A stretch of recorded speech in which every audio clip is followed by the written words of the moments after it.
Baik, Assalamualaikum warahmatullahi wabarakatuh. Selamat pagi, salam sejahtera untuk kita semua. Ketemu lagi dengan saya di program 3B, buka buku bersama ya. Ya, kelihatan kan ya. Baik, saya harap teman-teman sehat dan ketika sehat maupun sebenarnya nggak sehat juga ya, kita patut bersyukur kehadirat Allah Ta'ala karena masih diberikan banyak sekali kenikmatan, khususnya nikmat sempat, nikmat keimanan tentunya. Baik, pemirsa, jangan lupa untuk terus memantau kanal YouTube saya, Doni Uji Darmoko. Nantikan video-video menarik yang semoga saja bisa menginspirasi. Dan kali ini di hari Selasa, tanggal 18 Mei 2021, masih di bulan Syawal ya. Saya mengucapkan selamat Lebaran, selamat Idul Fitri. Mohon maaf lahir batin, semoga Allah menyempurnakan pahala kita dan menerima semua amal ibadah kita di bulan Ramadan kemarin. Dan tentunya kita perlu sekuat tenaga untuk istiqomah agar ibadah-ibadah di bulan Ramadan juga berlanjut ke bulan-bulan yang lain begitu ya. Baik, tidak perlu berpanjang lebar. Hari ini kita akan 3B lagi ya, buka buku bersama ya. Untuk edisi kedua ini masih buku karya saya yang berjudul ya ini ya, Etnolinguistik Telaah Multi Perspektif. Untuk buku ini saya kembangkan dari diktat mata kuliah yang memang saya ampu, yaitu mata kuliah dengan judul yang sama, yaitu Etnolinguistik Telaah. Nah, mengapa di sini ada judul Telaah Multi Perspektif? Karena di dua bab setelah definisi atau kajian teori dari etnolinguistik, saya masukkan definisi dan analisis mengenai kearifan lokal, pendidikan karakter, pembelajaran bahasa dan sastra Indonesia, dan bagaimana keempat ranah itu bisa berkolaborasi membentuk suatu kajian yang holistik, luas, sekaligus mendalam seperti itu. Sebelum melangkah ke substansi atau konten buku ini insya Allah terbit tahun 2020. Kemudian penerbitnya adalah masih yang seperti kemarin, GMB Indonesia, Gerakan Menulis Buku Indonesia, yang berlokasi di Surakarta, Solo, yang tetangga dengan rumah saya. Baik, buku ini saya serahkan betul desainnya ke penerbit, yang penting bisa mencirikan bahwa buku ini buku kajian linguistik makro ya, makrolinguistik. Ada hubungan antara kajian linguistik dengan non-linguistik.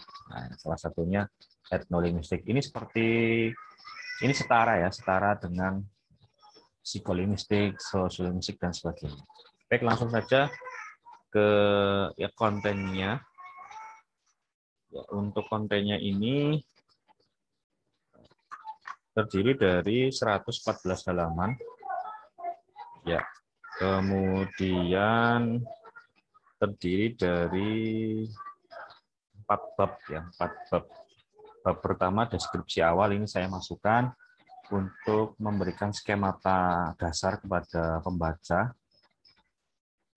yang baru mau membaca atau mengenali etnolinguistik, begitu juga dengan para mahasiswa yang memang nanti akan menempuh mata kuliah ini. Kemudian di bab 2 ada kajian teori. Kajian teori ini lebih ke definisi dari etnolinguistik sendiri, kearifan lokal, pendidikan karakter, sekaligus pembelajaran bahasa dan sastra Indonesia. Di subbab yang ke E atau yang kelima, di situ berbicara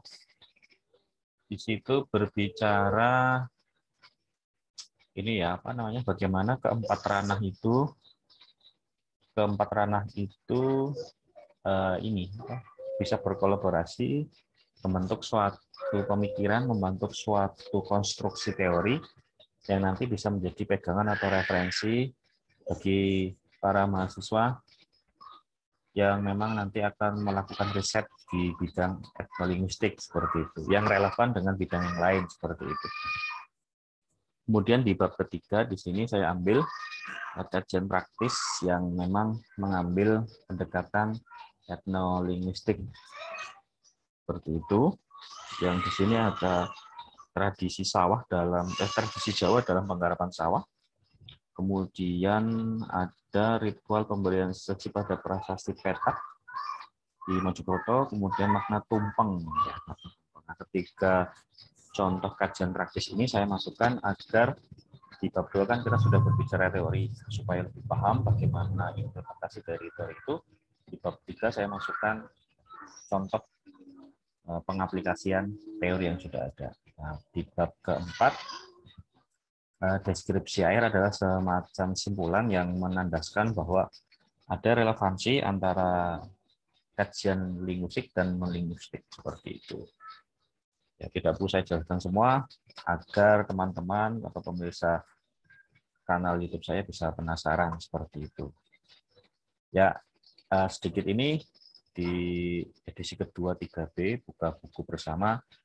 Harapannya teman-teman bisa terbuka pandangannya bahwa ada kajian yang menarik dan salah satunya saya sudah menulis buku etnolinguistik ini agar nanti teman-teman bisa membaca. Untuk buku ini bisa teman-teman cek nanti di GMB Store itu sudah ada, atau di secara pribadi ya, WA pribadi nanti bisa untuk pemesanan seperti ini. Ini bukunya warnanya apa ya, kuning emas ya atau coklat emas lah seperti itu. Setebal 114 halaman. Jadi teman-teman nanti bisa memberikan satu putusan ya bahwa ilmu pengetahuan semakin berkembang seperti itu. Salah satunya di bidang etnolinguistik ini. Ya, oke, buka buku bersama. Ya, nah, cukup tipis sebenarnya buku ini, tapi saya harap ini bisa menjadi acuan bagi peminat kajian bahasa atau para mahasiswa yang memang nanti akan menekuni di bidang linguistik makro seperti itu. Ya, harapannya buku ini bisa menjadi sumbangsih kepada ilmu pengetahuan yang relevan. Khususnya saya mencoba untuk menjadi penulis yang benar-benar nanti profesional, dan saya meyakini buku ini masih banyak kekurangan, jadi nanti teman-teman yang sudah membeli bisa memberikan saran dan kritik yang membangun, langsung wapri ke saya seperti itu. Dan buku ini sangat cocok untuk para peminat bahasa, kajian bahasa, peneliti, Bapak Ibu dosen, dan juga mahasiswa ya, seperti itu.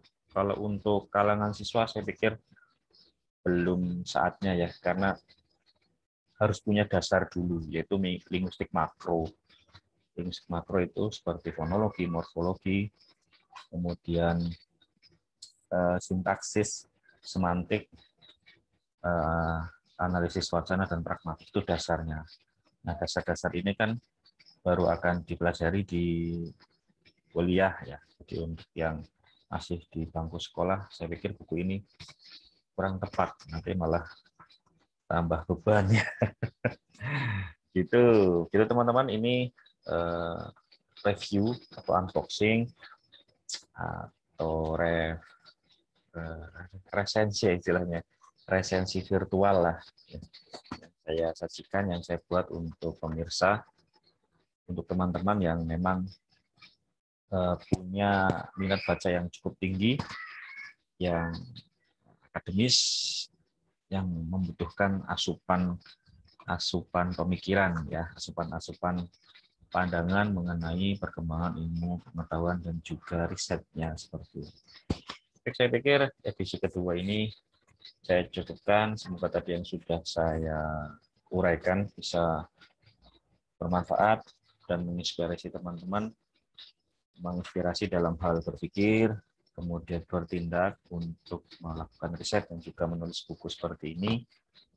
Harapannya buku ini bisa menjadi acuan referensi yang relevan sesuai dengan kebutuhan teman-teman semuanya, seperti itu.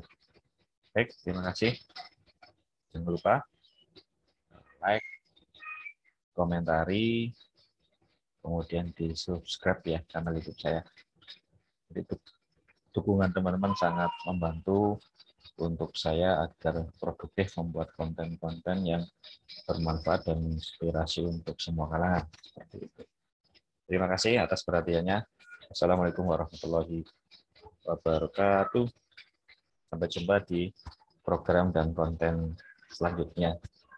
Tetap stay, tetap bersedia, tetap tunggu konten apa saja yang saya unggah di kanal YouTube. Terima kasih.